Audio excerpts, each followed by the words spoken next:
This past month, we've been exploring how to make our vision board come true and how to boost confidence in 2025. Today, let's explore 10 micro habits that are simple to implement and have the potential to transform your life. These small shifts can make a difference in your energy, focus, and your overall mindset. First things first, what are micro habits and why are they so important? Micro habits are small, manageable actions that take little time and effort, but when done consistently, it can lead to significant changes in our life. Unlike big goals and major overhaul life changes, micro habits are small actionable steps that you can implement immediately without being overwhelmed. Think of micro habits as small building blocks, like drinking a glass of water in the morning. It's a small step, but over time it compounds and could lead to having high energy levels and feeling more hydrated. The best part, micro habits are easy to stick to. This makes them easy to implement and follow regularly. So, anyone who wants to make positive changes in their life can implement micro habits without feeling the pressure of big goals. Hi, I'm Kuhu, part psychology nerd, part art and pop culture enthusiast, and your buddy in figuring out the art of living your best life. Here, we decode why your brain does what it does and how you can use that knowledge to level up your goals, routines, and mindset. Because mental health isn't about just getting by, it's about creating a life that feels like you. So, let's get into 10 micro habits that I'm bringing into 2025, and you should too.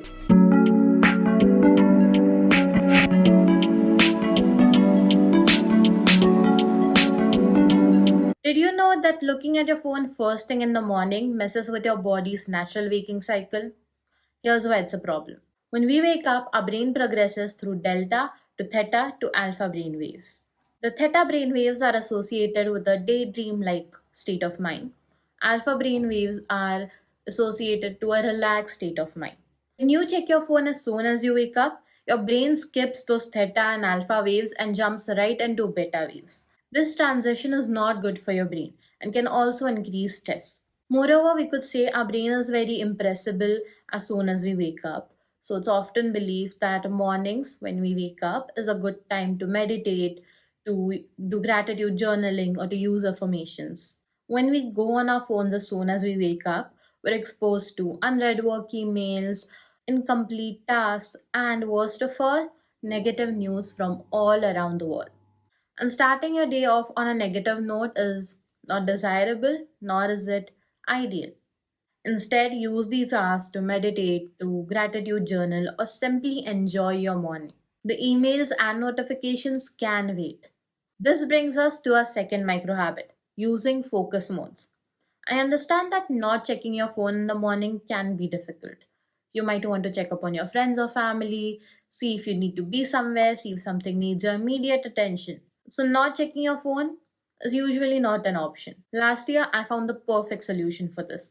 It's using and utilizing the focus mode on our phones. I have two separate focus modes. One is for my night routine, and one is for my morning routine. You can select who can contact you, what notifications you can get during these hours. So my night routine usually starts somewhere around 10 p.m. and the morning routine starts around somewhere 6 a.m. So when you wake up, you'll only get those notifications that need your immediate attention. If you need to check up on your family, ensure that only your parents, your close family members, your close friends can message you throughout the night and in the morning for maybe an hour after you wake up. This way, every morning I just check my notifications, see if there's anything that I need to attend to immediately. If not, I can go about my daily routine and not have to worry about checking my phone immediately in the morning. The third micro habit is another hack I found on our phones. So, on your phone, on your laptop, if you have any other device, you can switch on auto night shift mode.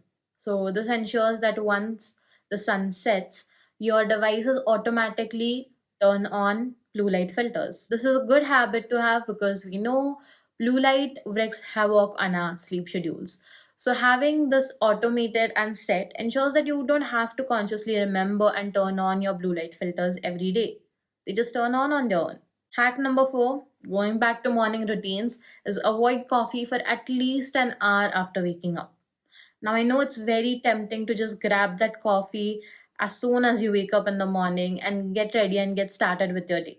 Might be the hardest yet the most effective morning routine you can start implementing. The reason we're trying to avoid coffee is coffee increases cortisol levels, that is your stress hormone, and when taken on an empty stomach, it could also lead to heartburn. So we want to try to avoid coffee first thing in the morning. This often leads to afternoon crashes that you feel. And so instead of reaching for that morning coffee first thing, try to avoid it for about an hour. Drink a glass of water as soon as you wake up. Open your curtains and soak in some sunlight. These things help you naturally wake up. And remember, feeling morning inertia is normal. That grogginess period is normal. Let your body go through it. Don't try to completely skip it. And if you really need something to kickstart your day, you could try matcha. Matcha has caffeine and L-theanine. These two together make you feel calmer, they increase your focus, attention, cognition, so you're more ready and prepared to take on the day. Habit 5 is deep breathing to react calmly. Ever found yourself reacting impulsively in a stressful situation? This happens a lot. We often react from an emotional state of mind. We could be angry, we could be sad. In these moments, we often end up saying things and making decisions that we might regret later. A simple psychology hack to prevent this is deep breathing. Deep breathing, in a way, helps you reset your nervous system. So you end up reacting from a calm and level-headed space. If you remember the box breathing method we talked about in the last video, that's perfect for this. You could also try drinking a glass of water. That also gives you some time and helps you reset your nervous system. Habit 6 is a mindful eating habit. Meal planning. Now, this might seem like the most obvious habit to have, yet a lot of us don't practice this. Meal planning not only ensures that you know what and how much you're eating, but it also makes you excited for your next meal. So it makes this activity much more enjoyable than it already is. This habit encourages mindful eating and healthier eating. Habit 7, plan your day and prep your clothes the night before. Any small decisions like what you're going to wear tomorrow, what does your schedule look like tomorrow, it's best to get them out at the end of the night. Your brain has a limited capacity to make decisions every day. So instead of waking up and utilizing most of your capacity on small things like what am I going to wear today or what am I going to have for breakfast, it's best to plan ahead and plan the night before. So meal planning is also useful here.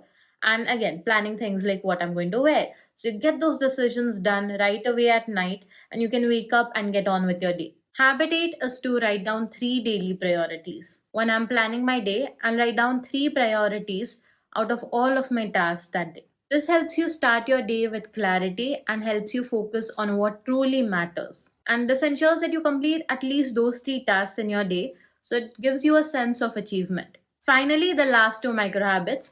These are habits I've been talking about a lot on this channel. So if you want to know more in depth about these, check out the previous video. But the last 2 micro habits are practicing gratitude and using affirmations. These 2 habits go a long way and they're extremely easy to implement. It just takes about 2 to 5 minutes throughout your day. With practicing gratitude, you just need to take out a few minutes at the end of the day to write down 3 to 4 things that you're grateful for that day. Gratitude journaling rewires your brain to focus on the positives and keeps you grounded even during challenging times. Affirmations, on the other hand, are an amazing and powerful tool to rewire your brain for confidence and positivity. Identify 1 or 2 limiting beliefs and create affirmations that are opposite of those.